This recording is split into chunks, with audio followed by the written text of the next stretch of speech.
Bonjour, bienvenue en acoustique avec Cédric. Aujourd'hui, nous recevons une artiste, une grande artiste, Sarah Lankman. Bonjour. Bonjour Cédric. Ça va ? Super. Je suis vraiment très content de te recevoir. Merci d'être ici, c'est un plaisir d'être là. Alors en fait, j'ai vu que tu étais, parce que là on te reçoit en tant que chanteuse, mais j'ai vu que tu étais aussi pianiste. Oui. De musique classique et de jazz. Exactement. Donc est-ce que tu peux me parler un peu justement de ce parcours, début musique classique, après le jazz et puis après le chant? Voilà, c'est vrai que quand j'étais petite, j'adorais chanter. J'ai eu des nodules sur les cordes vocales, donc qui m'ont laissé en fait ce grain sur la voix. Et à côté je dis de merci ça, aux nodules. Et voilà.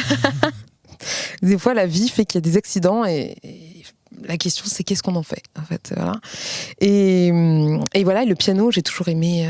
Alors, je viens pas du tout d'une famille de musiciens. Mes parents écoutaient de la musique, mais pas, voilà. Et donc, ils m'ont inscrit, j'ai pris des cours, et ça allait assez naturellement.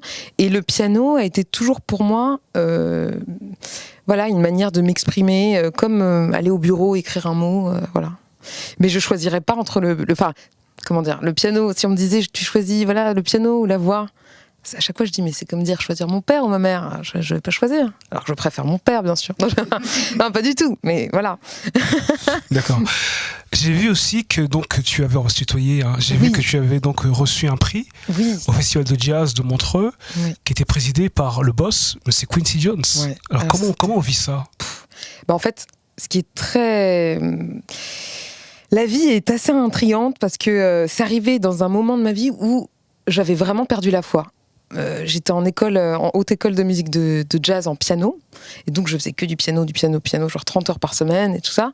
Et c'est vrai que je perdais vraiment la foi, me dire est-ce que c'est vraiment ça mon chemin et tout ça. J'avais un peu l'overdose.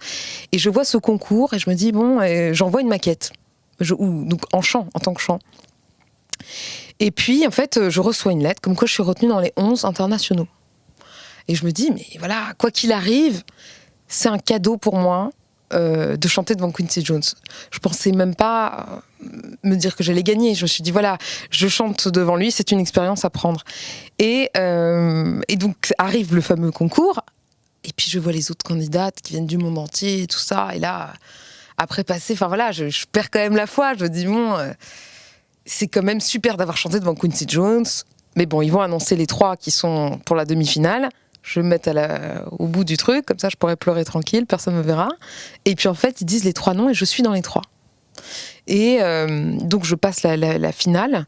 Et donc à la fin, ils annoncent 3e prix, pas mon nom. Je me dis, c'est pas vrai, je suis 2e prix. Mais je me suis dit, c'est un truc de dingue. 2e prix, pas mon nom. Pas possible, c'est quoi ce truc? Et vraiment, quand ils ont dit mon nom, je suis montée sur scène, j'ai vu Quincy Jones, mais comme un petit grand-père, comme ça, qui t'ouvre ses bras. Et tu sais, je sais pas, il y avait un truc d'une douceur, en fait, d'une simplicité. Et ça m'a beaucoup touchée parce que, voilà, un adoubement de sa part, il m'a vraiment dit, voilà, t'as une voix, t'as quelque chose. Et je me suis dit, c'est un signe de la vie, en fait. Pour me dire, voilà, continue, quoi qu'il arrive, c'est le bon chemin, en fait. Et maintenant, t'as la foi. Et maintenant, j'ai la foi, vraiment. Est-ce que tu peux nous parler de cet album, en fait, Parisienne? Oui, et cet album est mon 5e album. Donc, le 3e, en fait, que j'écris avec des compositions, mais le 5e que je sors en mon nom. Et donc, pour la première fois, j'ai décidé d'écrire les 3/4 de l'album piano-chant. Alors, j'ai la chance d'être avec des musiciens exceptionnels sur l'album. Notamment, je suis au piano que sur une chanson, mais normalement, c'est Giovanni Mirabassi, qui est quand même des mains beaucoup plus expertes que les miennes. Et il y a Laurent Vermeret, Stéphane Huchard, batteur extraordinaire aussi.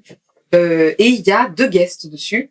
Il y a Pierrick Pédron au saxophone, pour cette touche jazz que je voulais, parce que j'ai voulu écrire... En fait, quand j'écris en anglais, j'entends les standards de jazz. Et j'aime bien écrire à cette manière-là. Et quand j'écris en français, j'ai d'autres influences. J'écris beaucoup plus comme Aznavour, Michel Legrand, j'aime les mots, j'aime tout ça. Et donc, pour Parisienne, je voulais de l'accordéon, mais je voulais une touche très... une petite touche, je voulais pas que ce soit trop fort. Pas cliché, quoi. Voilà, cliché, exactement. C'est ça. Alors maintenant les amis, vous allez écouter Sarah Lockman en live. Effectivement, elle est très très très bien accompagnée. Vous allez adorer, comme nous tous. Sarah Lockman en live en acoustique avec Cédric.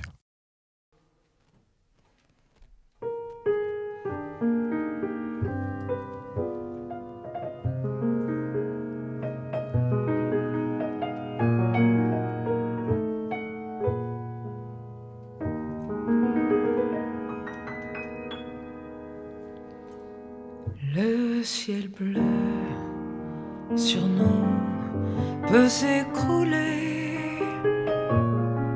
et la terre peut bien s'effondrer.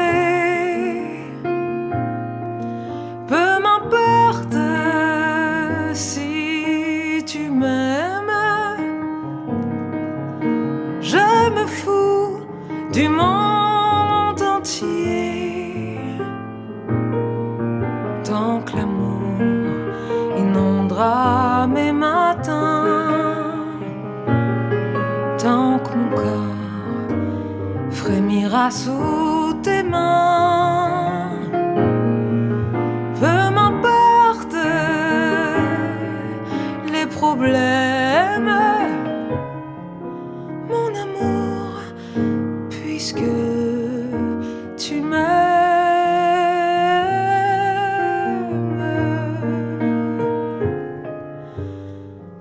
J'irai jusqu'au bout du monde, je me ferai teindre en blonde si tu me le demandais.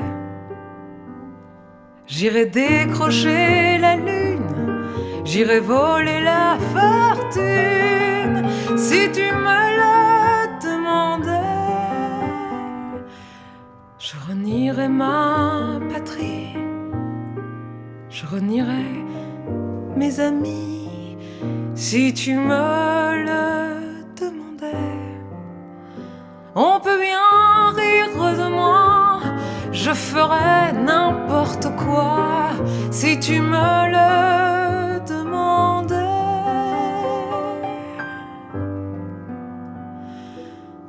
Si un jour la vie t'arrache à moi,